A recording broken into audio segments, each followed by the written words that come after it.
nome completo? Francisco Lascala Júnior. Ô, Chico, Fale.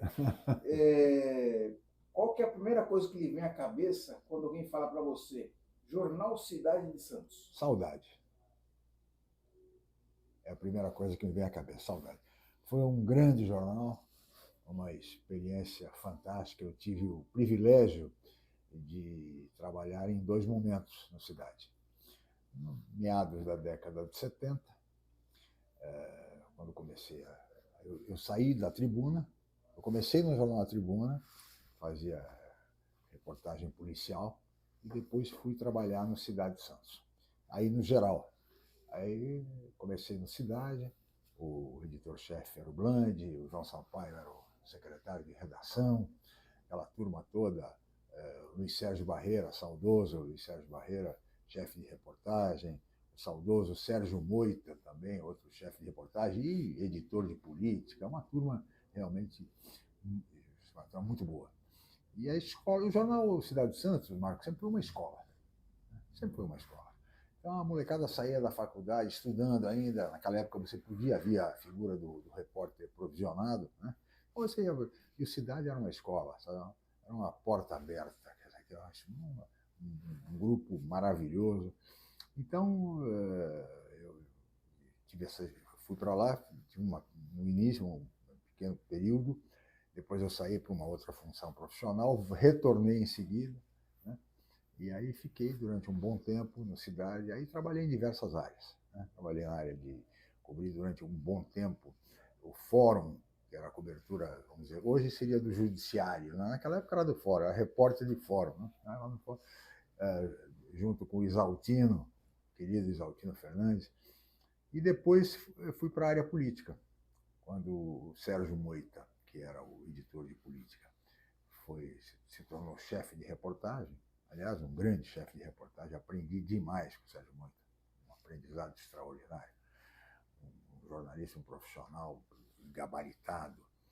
E aí eu fui substituí-lo na cobertura da Câmara Municipal, na cobertura política, né? Coluna Bastidores, enfim, a cobertura das sessões da Câmara, e durante muito tempo fiquei nessa área política no Cidade de Santos. Então foi realmente um período magnífico, extraordinário, do qual eu tenho muita saudade. E depois saí para ir trabalhar com o Justo, quando foi a eleição da autonomia, né? Houve a eleição da autonomia, então em 1984 o Justo venceu a eleição, e aí me fez um convite, fui trabalhar com ele na prefeitura. Depois a cidade, lamentavelmente, encerrou as suas atividades, e foi uma pena. Acho que o jornalismo em Santos perdeu muito.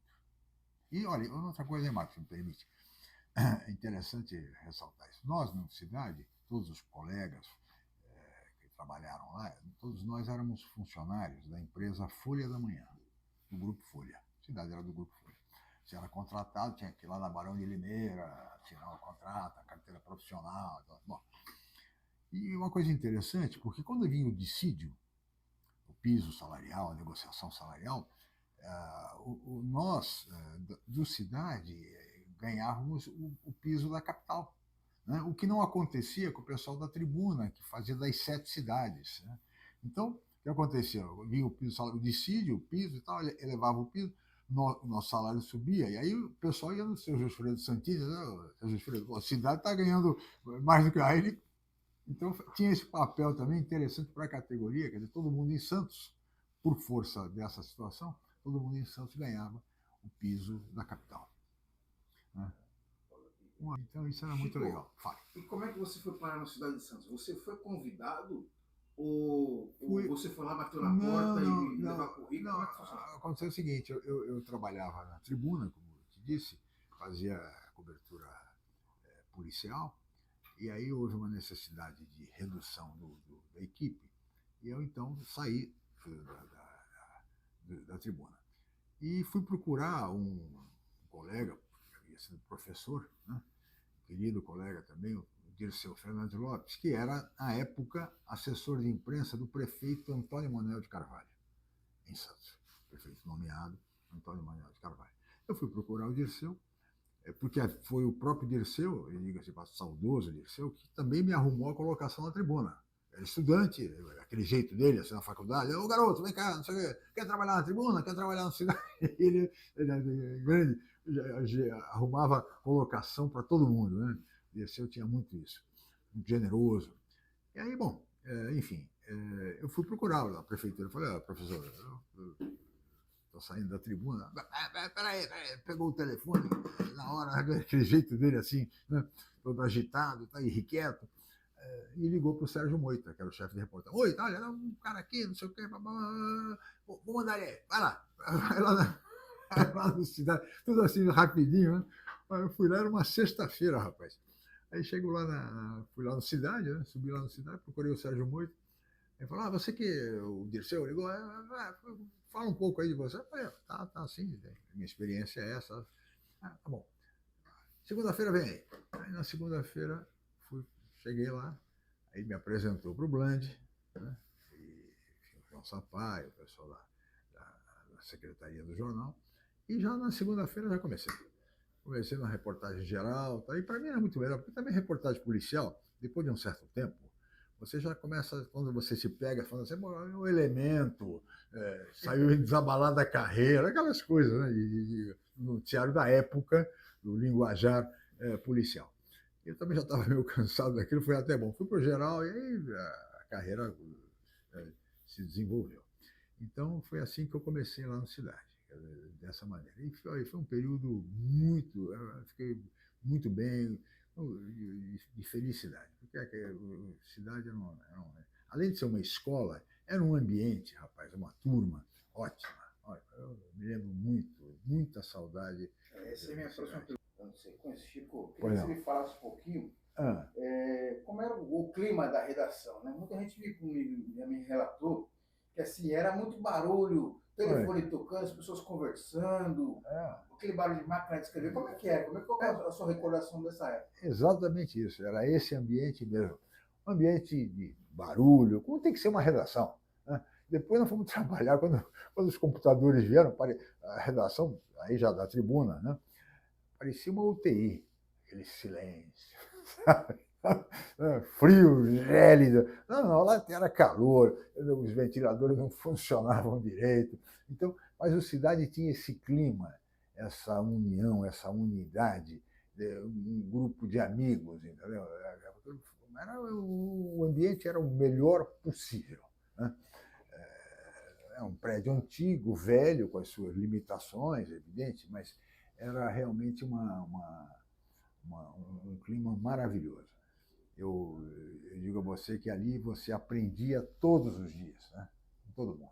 Então, colegas como, por exemplo, o R, trabalhava lá, o Rubens Fortes, né? Que tinha a toca do R, que mandava para São Paulo, na coluna. Colegas como o Mauri, saudoso, querido Carlos Mauri Alessandrino. Oswaldo Melo, Oswaldo Ferreira de Melo Júnior, jornalista brilhante, um cara de um profissionalismo exemplar. Né? Aliás, tem uma história que se me permite, até contaria. Foi naquele episódio do Mar de Lama, em Cubatão. Lembra disso? O chamado Mar de Lama, aquelas denúncias de corrupção e tal. E quem fazia a cobertura do Mar de Lama pelo Cidade era o Mauri, exatamente o Carlos Mauri Alexandrino e a Maria Isilda Bueno também, os dois faziam a cobertura diariamente para Cubatão e tal.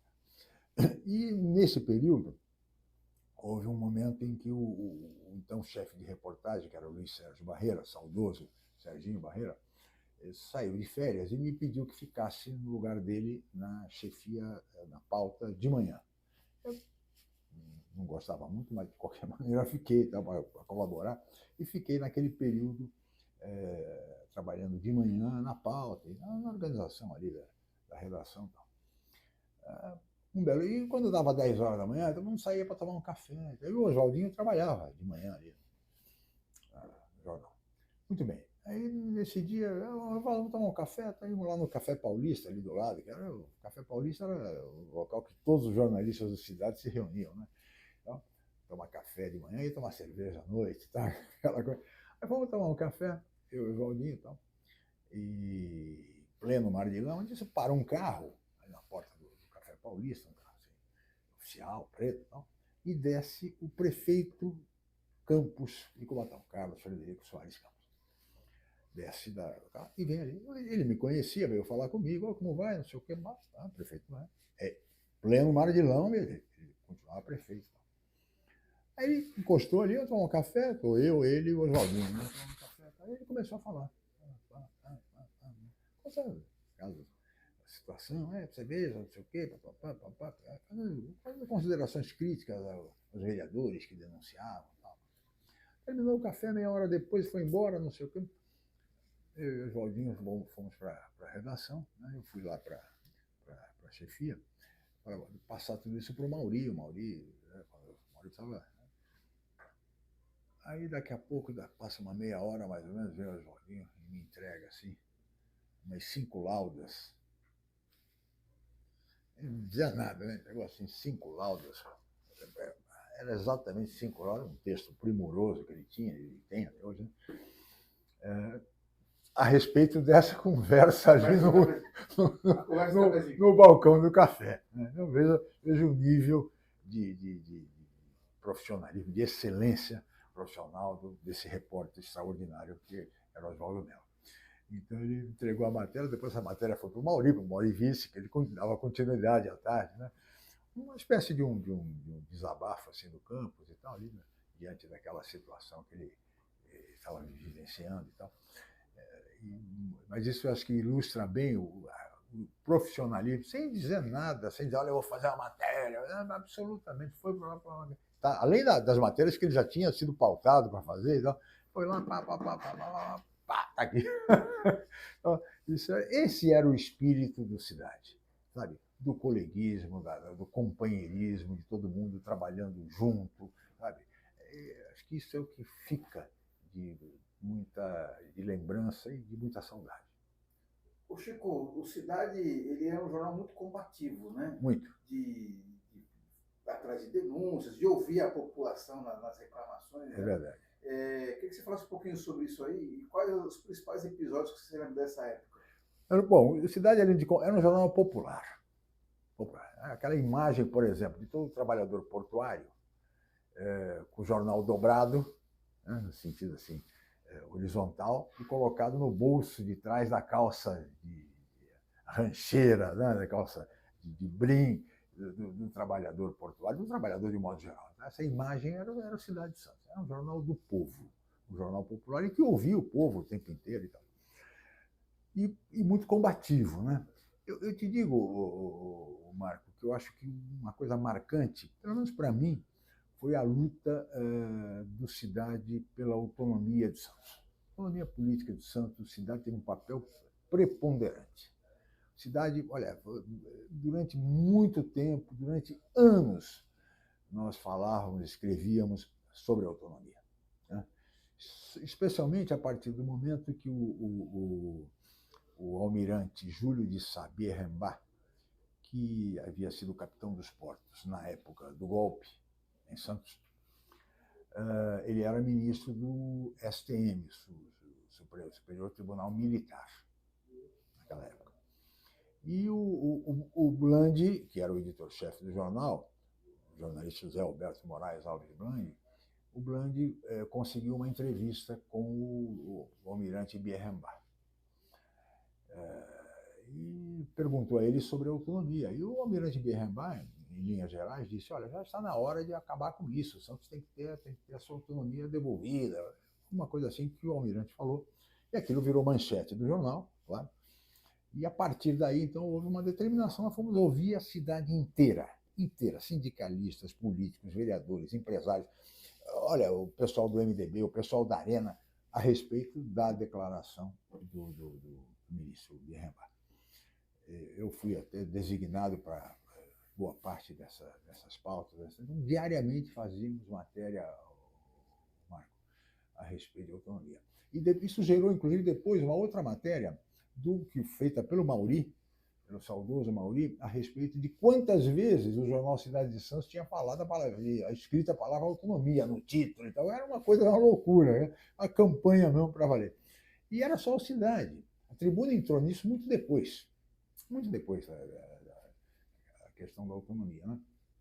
Então, eu diria a você que a luta pela autonomia foi uma das marcas assim, do Cidade ao longo da sua história, da sua trajetória. Quer dizer, de acordo, junto à população, né? Ouvindo a população, mas era uma coisa assim, impressionante. Você ia na feira, perguntava, autonomia, o pessoal, sim, tem que ter eleição para prefeito, ou seja, havia um engajamento natural de toda a equipe. Era uma coisa bacana, porque toda a equipe em torno dessa luta. Eu diria a você que foi, assim, talvez tenha sido a luta mais marcante do Cidade.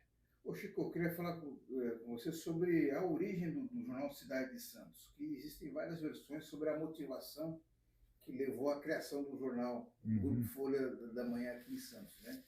Alguns dizem que era para fazer apenas concorrência à tribuna, outros dizem que era um presente do Otávio Frias ao sócio dele, o Carlos Caldeira, ou era uma criação do Caldeira, que ele tinha uma pretensão política.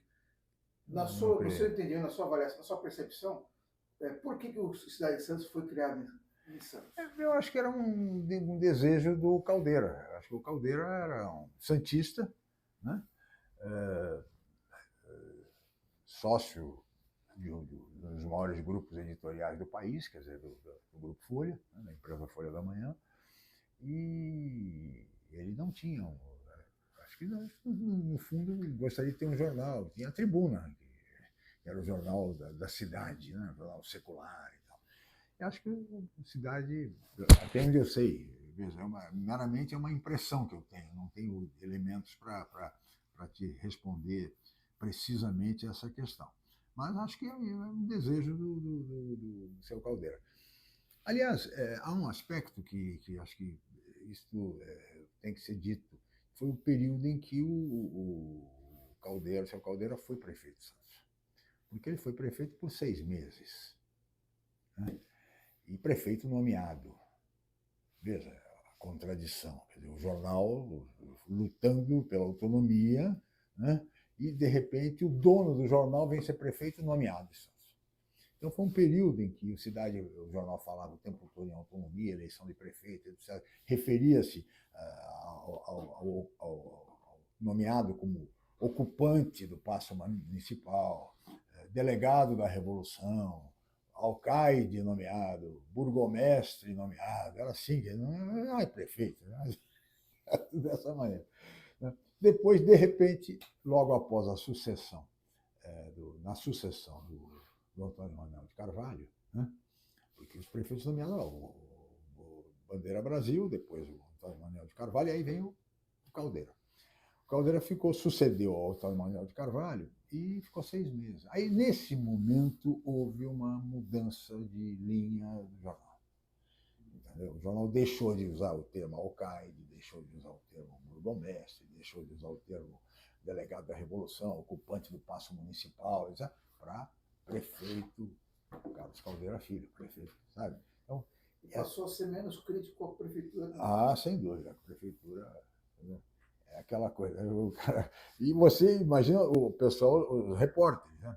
Os repórteres que você, além do prefeito, também era o dono do jornal. Certo? Então, pessoal, e o Cidade acabou sendo meio que uma assessoria do prefeito. Ligava, não um repórter aqui, lá correndo, né? Para poder cobrir as atividades dele e tal. Enfim, esse foi um período, mas foi só 6 meses. Em 6 meses, então, o seu Caldeira resolveu deixar a prefeitura e tal.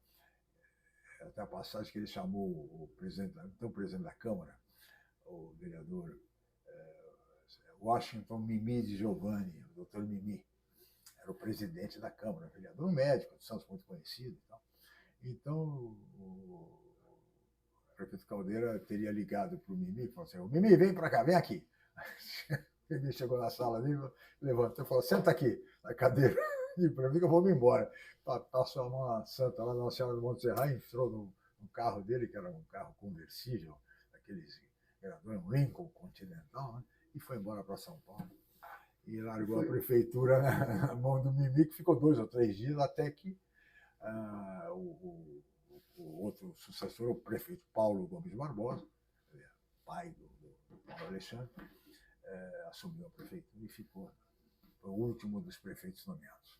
Queria que você falasse desse período, quando o prefeito era o Carvalhinho. Carvalhinho, sim. Porque a relação entre a cidade e ele era tumultuada, muito. Em especial por conta do Bland. Olha, eu acho que o Bland, talvez, enfim, aí o Bland pode até responder melhor se você for conversar com ele, mas, de qualquer maneira, havia acho que a motivação, de fato, era a questão da autonomia, era a questão do prefeito nomeado.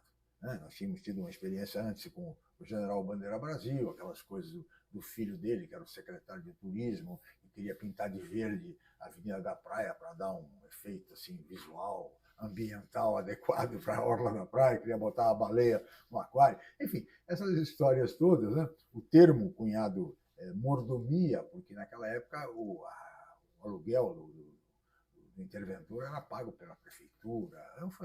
O termo mordomia surgiu até aí. Eu lembro dos vereadores à época, vereadores como está vivo até hoje, Nelson Fabiano Sobrinho, era um grande vereador, né? Foi deputado e tal, e ele era um crítico assim, ferino da administração do interventor, né? E até se referia muito a ele assim, porque o GEM Bandeira Brasil, né? Motivou o líder da Arena, o líder do governo, que era o vereador, também muito bom vereador, Matsutaro Oearo, o Tarô. Fabiano, poxa, podia ser mais respeitoso com o general, GEM Bandeira Brasil, afinal, muda um pouco isso, não tá legal esse tipo. Pode deixar, vereador, em homenagem a você, eu vou mudar, estou preparado, porque o GAL Bandeira Brasil, o GAL... As histórias daquela época. E a cidade sempre tratou disso com muita leveza e, ao mesmo tempo, combatendo o processo de nomeação. Então, eu acho que, quando veio o Antônio Manuel de Carvalho, talvez tenha havido alguma divergência entre ele e o Bland, entre ele e o Caldeira, enfim. Mas o fato é que, nesse período do Carvalhinho, que era muito explosivo, temperamental, então, de repente, o jornal batia e ele reclamava e fazia. Olha, o Sérgio Moita, saudoso, cobriu muito isso. As histórias as charges que o J.C. Lobo fazia do Carvalhinho, de calção e de chuteira, ele é torcedor do Santos, correndo atrás de ambulante. O calção pega negão, como ele dizia. As histórias do ambulante que pulava dentro do canal, o Carvalhinho queria entrar no canal, o pessoal da guarda, a fiscalização da prefeitura. Enfim, histórias fantásticas e o Cidade sempre crítico em relação ao Carvalhinho. E depois, como ele reagia, e ele era temperamental, ele falava, Cidade, não sei o quê, aquilo motivava e fazia Então, tanto que depois, um dia, houve lá uma reunião na sala do Blandis, ele vai te contar isso com maiores detalhes, e criou-se um nome na sala, ficou Sala da Praça da Paz Universal. A Sala da Paz Universal foi o entendimento que houve entre o jornal e o Carvalhinho. E depois, logo no dia seguinte, já voltaram as turras, enfim. Era uma coisa realmente... Mas isso, no Cidade, tinha um clima todo especial, sabe? Mas tinha história também de que o foto do Carvalhinho era vetada no jornal. Ou tirar a foto de costas. Não é que fosse vetada, era para exatamente fazer. Eu lembro de uma cena que, por exemplo, um belo dia, o Lobo entra na redação com uma caricatura do Carvalhinho. Ele desenhou assim o rosto do prefeito, colocou a máscara, né? Como se fosse uma máscara de carnaval, e entra pela redação. Aí o pessoal, olha quem chegou na redação, olha quem veio à redação. Estamparam isso no dia seguinte. Esse tipo de brincadeira, o tom de galhofa, tal, era muito comum na cidade. Sabe? Por isso que eu digo que dava assim, um certo clima de leveza, apesar da dureza do combate, do enfrentamento por conta da questão da autonomia. Tem uma história que várias pessoas me contaram, que é o seguinte, que tinha a orientação de que o cavalinho não podia aparecer foto do cavalinho no jornal. E aí, uma solenidade, tinham que pegar foto, cortar, tirar o cavalinho da cena. Sim. E aí, um belo dia, acho que veio o governador, veio um ministro, veio uma outra autoridade, e o cavalinho ficou bem no meio, entre os dois, né? Sim. E o Blanc pegou uma caneta e pintou óculos, chapéu, barba. Você recorda disso? Não recordo. Não recordo. Eu lembro dessa história, mas assim, precisamente não lembro. Mas realmente tem muitas histórias semelhantes, assim. Mas eu me lembro bem das charges. As charges eram assim, fantásticas do Lobo com relação ao Carvalhinho, né? Então, mas enfim, foi um período de muita criatividade. E qual foi a cena mais inusitada que você já viu acontecer dentro da redação? Olha, dentro da redação foram cenas assim interessantes. Às vezes, o pessoal muitas vezes tinha assim uma certa... o pessoal era muito jovem, né? E às vezes tinha lá um chiliques na redação, né? O pessoal, principalmente o pessoal dos editores, então ficavam nervosos, o Blanc ficava nervoso com certas matérias, e rasgava as laudas, então, criava esses climas assim de aparentemente tensão, o pessoal ficava nervoso, mas tudo isso era aquele momento passageiro, né? Deixa eu ver, tem cenas ótimas por exemplo, cobertura de carnaval. O pessoal fazia a cobertura de carnaval e ficava a noite inteira. Você cobria carnaval, se fazia, por exemplo, bailes de carnaval, fazia humanitária, o nacional, que era em cima do Coliseu, bailes de carnaval, Portuguesa Santista, Jabaquara, Santos Futebol Clube, o antigo Atlético, que era aí na Xavier Pinheiro, lá no fundo, portuários, e o pessoal atravessava a noite inteira, né? E no dia seguinte de manhã, imagina, fazer matéria, né, depois de cobrir 8 ou 10 bailes de carnaval, o pessoal sempre, em todo lugar que ia, oferecia uma coisa, uma bebida, não sei o quê. Então, você imagina o clima na redação no dia seguinte de carnaval, na manhã, o pessoal batendo, o nego dormindo em cima da máquina, aquelas puxava a máquina de escrever, que as máquinas de escrever eram embutidas na cidade. Não sei se você chegou a ver, lembra? Elas não eram máquinas, levantava. Aliás, era um teste até bacana, colegas focas que chegavam lá e faz um texto aí, pega uma máquina aí, escreve uma matéria aí qualquer para fazer um teste. O cara olhava assim, cadê a máquina? Não tem máquina. A pessoa escrevendo, mas eu não via, as mesas fechadas, e era embutido. Então o cara ia procurar, pega a máquina aí, porra, faz a matéria logo, não sei o que, aquelas broncas de redação. Aí o foco ia lá, abria a gaveta para ver se a máquina estava lá dentro.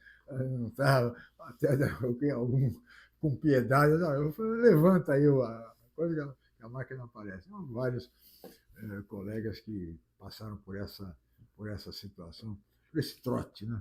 Essa brincadeira. Mas olha, Marco, Cidade de Santos é aquilo que eu te disse no início. É uma grande escola. Acho que todo jornalista de Santos deveria ter trabalhado na cidade, nem todos puderam, é evidente, mas porque foi uma escola extraordinária. A redação era em Santos, mas as oficinas eram em São Paulo. Em São Paulo, a impressão. Você mandava... E esse processo aí, você acha que atrapalhou um pouco o processo? Dificultava, porque você tinha um horário de fechamento. Você tinha que mandar o malote para São Paulo. Por exemplo, saiu um malote 5 da tarde. As peruas da Folha levavam o malote com as matérias e tal para São Paulo. Depois saiu um outro malote mais tarde, 9h30, 10 horas, que é o fechamento.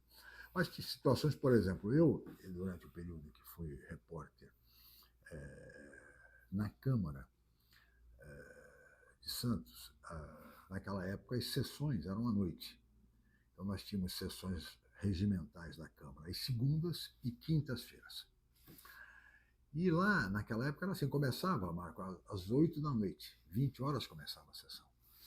E a ordem do dia era às 22. Então, o essencial, que é a discussão da ordem do dia, projetos e tudo mais, isso começava às 10 da noite, às 22 horas. Então, a gente ia cobrir. Né?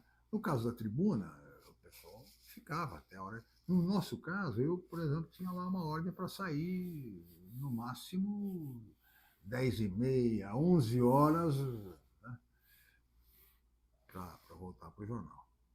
E às vezes aqueles projetos mais polêmicos e tal avançavam, não tinha como. Né? Então a gente adiantava o máximo a matéria e chegava lá, essa matéria ia para o Telex. Não tinha fax, não tinha nada disso, era por Telex. Então você tinha que mandar a matéria por Telex, tipo 11 horas da noite, 10h30, lá, me lembro do Maradei, desesperado lá, tá na hora de tem que fechar, não sei o quê. E a gente não tinha mais ninguém na redação, estava o jornal fechado e o buraco da matéria da sessão da Câmara, que era, né, eu fazia isso. Então, voltava, saía da Câmara, tal, voltava para o jornal, subia lá, tal, para poder mandar a matéria da sessão, e a gente cobria todas as sessões, segundas e quintas. Né? Então, hoje não, hoje a sessão é de tarde, não sei que horas. A sessão, acho que perdeu um pouco sabe, de certo romantismo, vamos dizer, da cobertura da Câmara. A impressão que eu tenho. O Chico, e o Cidade ele circulou durante a ditadura militar. 20 Como é que anos. era a relação com 20 os anos. militares? Você sentia alguma intimidação? Tinha um censor na redação? Não. Tinha pressão? Como é que pelo menos na época que eu vivi lá, não. Não havia, não. Claro que havia, evidente, a Cidade era vista com um olhar diferenciado, porque é um jornal combativo, de oposição, porque você veja, é o caso da autonomia. Né? A autonomia era a luta permanente do Cidade. Né? Então a relação com os militares sempre foi aquela relação que o jornal tinha institucional. Né? Tem uma história legal que foi bacana de uma cobertura, uma solenidade militar, que era muito comum, vocês já devem ter te contado isso. E aí foi feito o texto dessa cobertura aí na relação a autoridades presentes, lá no intertítulo. A solenidade foi comandada, conduzida pelo general, que era o titular da AD2, né? Artilharia Divisionária 2, né? E, por engano, a pessoa que escreveu acabou colocando assim, pelo general da banda fulano de tal. Também estava presente o coronel tal, o aviador tal, o almirante tal, acho que saiu a maior autoridade militar, general da banda.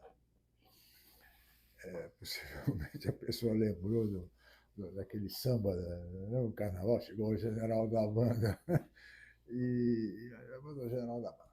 Porque, na verdade, por que isso? Porque na lista oficial que era entregue a quem cobria, a pessoa recebeu lá a lista e falou assim, GAL de BDA. O GAL, general de BDA, seria de brigada, general de brigada fulano de tal. Né? E a pessoa na pressa, fazendo lá e tal, meu GAL de BDA, general da banda e tal, e saiu. Isto foi feito no texto, passou pela copidescagem. Né? E os militares acharam que era sacanagem. E aí, eu sei dizer que o João Sampaio foi acordado de madrugada para dar explicação, porque aquilo seria no mínimo uma grosseria, uma gozação. O general da banda, o cara é general de brigada. Né? Essa história Ô, Chico, e a história do submarino que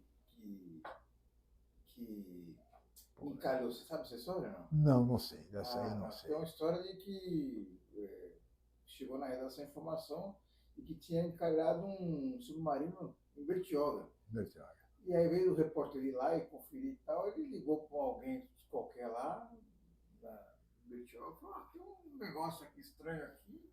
E aí ele, submarino em carne Bertioga. Aí ligou para a Marinha, não, pô, isso é absurdo, né? A Marinha nega. E aí o problema foi parar na Folha de São Paulo. Sim. Essa barrigada, né? Uhum. Gerou uma crise danada lá e tal. Essa é mais uma história. Não, tem histórias ótimas. Tinha uma que foi quando essa aí eu vivi bem por conta do o Maluf recebeu não, foi o Maluf, não. O Maluf acho que era o governador. O Maluf era governador. O Caldeira, depois de ser prefeito, recebeu o título de cidadão benemérito de Santos, qualquer coisa assim. Uma solenidade muito importante e tal. E eu fui cobrir, um dos repórteres designados para cobrir. E o seu Caldeira recebeu lá o título, e nessa solenidade veio o Maluf, que era governador de São Paulo, e muito amigo do Caldeira. Aliás, foi o Maluf que nomeou o Caldeira prefeito de Santos. Estavam muito amigos e tal. E o Maluf veio. E naquela ocasião, naquela solenidade, na Câmara de Santos, toda a alta cúpula da Folha também veio. O Otávio Frias, o Otavinho Frias, todos os editores dos jornais, na época o Boris Casoy, enfim. Bom. E estavam todos na Câmara. Né? Muito bem. Aí o seu Caldeira discursou, agradecendo, um discurso por escrito, né? Pegamos a cópia, publicamos na íntegra, tal, o discurso dele. O vereador que fez a saudação da mesma maneira. Mas o Maluf foi dada a palavra. O Maluf falou de improviso. Eu estava cobrindo, peguei os tópicos principais e fui para a redação depois para redigir a matéria, a abertura da matéria e colocar o... E aí eu fui chamado lá, o pessoal, não, o seu Caldeira quer um discurso na íntegra. Como é que eu vou fazer? Não sou taquígrafo, não gravei, nem sabia que era na íntegra. A única solução era recorrer aos taquígrafos da Câmara. Aí, você sabe como funciona o serviço de taquigrafia, aquilo vai sendo montado aos poucos, né? Então volta para pegar o discurso na íntegra e toda a cúpula da Folha esperando para sair em todos os jornais, todos os discursos. Inclusive, um trabalho miserável, um negócio, até o pessoal da Câmara terminar, depois daquilo você tinha que xerocopiar aquilo que tinha sido datilografado, né, para poder dar um trabalho, mas isso acabou fechando o jornal, acho que quase meia-noite, por conta da exigência, e todo mundo esperando ali, Otávio Frias, todos esperando na Câmara e depois nos próprios cidades, esperando o término da matéria para poder dar o discurso na íntegra do governador Paulo Maluf. Essas exigências do jornal, não havia necessidade disso. Chico, você estava no Cidade quando o jornal publicou a matéria sobre as sessões secretas da Câmara? Estava. Acompanhei. Não estava mais. Já era a matéria do Ricardo Marques, não foi? Acho que Ricardo Marques, acho que Maurício. Na época do Tranjan. Foi na época do Tranjan. Já não estava mais. Eu já estava, nessa altura, já estava trabalhando com o Justa. Mas teve uma repercussão extraordinária. Realmente aí os repórteres, né, o trabalho dos repórteres fantásticos. Porque naquela época havia realmente a sessão secreta. A sessão secreta nada mais era do que, além de temas da própria casa, era para definir título de cidadania, para não ficar aquela coisa, sabe? Eu votei contra o título de fulano, ou votei a favor, enfim. Algumas sessões são mais polêmicas, outras nem tanto, mas foi um trabalho jornalístico fantástico do Mauri e do Ricardo Marques, na época que já o editor já não era mais nem o João Sampaio, nem o Blandi, né? Era o Gabriel Tranjan. Você chegou a pegar Não peguei. Já tinha saído. Eu saí quando o editor era o João Sampaio. Eu saí do Cidade mais ou menos foi em 1984, em julho, agosto de 84, que foi quando o Justo assumiu. O Justo assumiu a prefeitura no dia 9 de julho de 1984. Né? Eu logo depois saí, quando o Justo me formulou o convite, então eu saí para ir trabalhar na prefeitura. Né? Aí eu deixei o Cidade nessa época, meados de 84. Na sua percepção, quais foram as razões que levaram ao fechamento da cidade de Santos? Eu acho que fundamentalmente econômicas. Eu acho que veja, é meramente uma sensação. Não tem dados, elementos para. Eu acho que por razões econômicas. Eu acho que o Cidade era um jornal que não tinha muito anúncio. Na verdade, tinha venda em banca, porque era um jornal popular, né? Mas não tinha assim muita entrada com o setor empresarial, né? Havia dificuldades para o jornal nessa época. Então, acho que esse fator foi determinante. Tenho a impressão. Né? Talvez o seu Caldeira não tenha tido mais interesse, enfim, alguma coisa, mas eu acho que basicamente é a questão econômica. É a sensação que eu tenho, sem ter maiores elementos para isso. Chico, e agora para a gente encerrar, do ponto de vista profissional, o que o trabalho na cidade de Santos mudou na sua carreira, você profissionalmente? Olha, eu acho que, como eu disse, primeiro, o Cidade era um aprendizado para todos. Aprendizado. Eu acho que uma escola de jornalismo, e acho que eu tenho até que enaltecer esse teu trabalho, porque eu acho que realmente merece. Né? Eu tive a oportunidade de acompanhar um trabalho de conclusão de curso que foi feito por uma ex-aluna, Cíndia, sobre a cidade de Santos, que é o trabalho de uma estudante, né?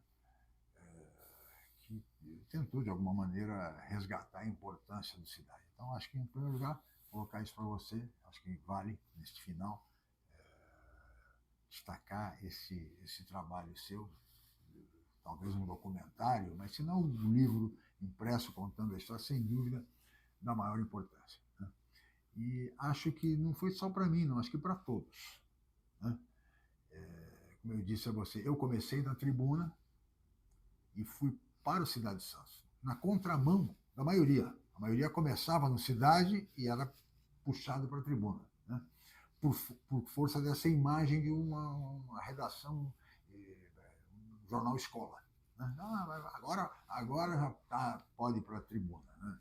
Mas, sem dúvida, todos aqueles que também fizeram isso, saíram de cidade e foram para a tribuna, lembram-se com muito amor, com muita saudade do Cidade de Santos. Eu acho que, além da escola, eu acho que você aprender a lidar com as principais demandas populares, ter essa relação próxima com a população, sobretudo com as populações mais pobres, mais vulneráveis.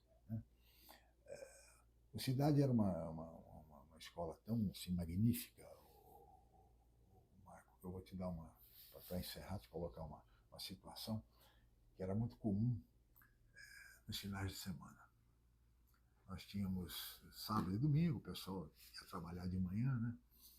Então eu lembro que às vezes, quando acontecia de eu estar no mesmo plantão, eu, Mauri e outros colegas, o Oswaldinho, então, e o chefe de reportagem era, quem estava na chefia de reportagem era o Isaltino Fernandes, né?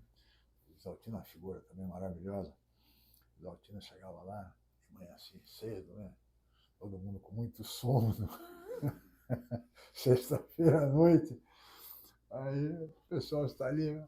Pessoal, olha, aqui é tudo cobra criada. Não tem pauta para ninguém. Vão para a rua e façam matéria. Era assim. E o pessoal saía, né? E todo mundo saía, trazia matérias ótimas, entendeu? Por força disso. Quer dizer, desse profissionalismo, desse senso de responsabilidade de amor ao jornalismo, de amor ao jornal, Cidade de Santos. Por isso, sem dúvida nenhuma, termino como comecei, com muita saudade. E do ponto de vista pessoal, o que mudou na sua vida pessoalmente trabalhar na cidade? Olha, eu acho que muita experiência, né? Muita experiência, conhecimento amplo, pleno da cidade e da região, né? Foi por meio do Cidade, quer dizer, das coberturas diárias, das saídas com as viaturas, com os colegas, repórteres fotográficos, motoristas, enfim. Esse conhecimento, aprendizado da cidade, com todas as suas diferenças, né? Então isso foi de enorme valia, né? Acho que a cidade deixou indelevelmente a marca no jornalismo de Santos, da região e brasileiro, pela sua importância. Muito obrigado. Obrigado a você, Márcio. Espero ter ajudado um pouquinho. É que a gente não vai lembrando, né? Tem muita coisa que, na verdade, você não se prepara, né? Vai tentando puxar pela memória na hora, mas tem coisas. A sua matéria mais marcante, qual foi? A minha mais marcante, Marco, foi uma matéria, eu acho que também da autonomia, a cobertura da inauguração do terminal de contêineres de Conceiçãozinha, Guarujá, com a presença do Figueiredo, o general Figueiredo, que veio inaugurar o terminal de contêineres de Conceiçãozinha. Eu fui designado para essa cobertura junto com o Aquil, Armando Aquil. Armando Aquil era o repórter, editor de Porto, e eu na área política. Então fomos os dois fazer a cobertura. E essa cobertura foi muito interessante e teve muita repercussão por força de 3 declarações sobre o mesmo assunto do Figueiredo. A primeira, quando ele inaugurou, que ele estava voltando para o galpão, onde o armazém, onde haveria lá uma recepção, uma solenidade qualquer, e quando ele vem vindo, o Dirceu Fernandes Lopes, que era repórter da Tribuna, furou a segurança e correu na direção do carro, né, do presidente, com um gravador e tal, segurança pular em cima e tal, e ele falou: presidente, é autonomia de Santos. Ele respondeu qualquer coisa: não sei de nada disso, não vim aqui para isso. E foi embora. Pegaram o Dirceu, levaram o Dirceu embora. Detido pelas seguranças do presidente. Todo mundo ali, indignado. Bom, aí vai para o galpão. Aí no galpão tinha lá uma fila de cumprimentos, que jornalista não podia entrar. Não, era só fila de autoridades. E nessa fila estava o deputado federal Atias Jorge Cury. E o João Sampaio, que era o editor do Cidade nessa época, o João Sampaio percebeu e colou no Atier, como se fosse uma autoridade, tá junto com o Atier. Né?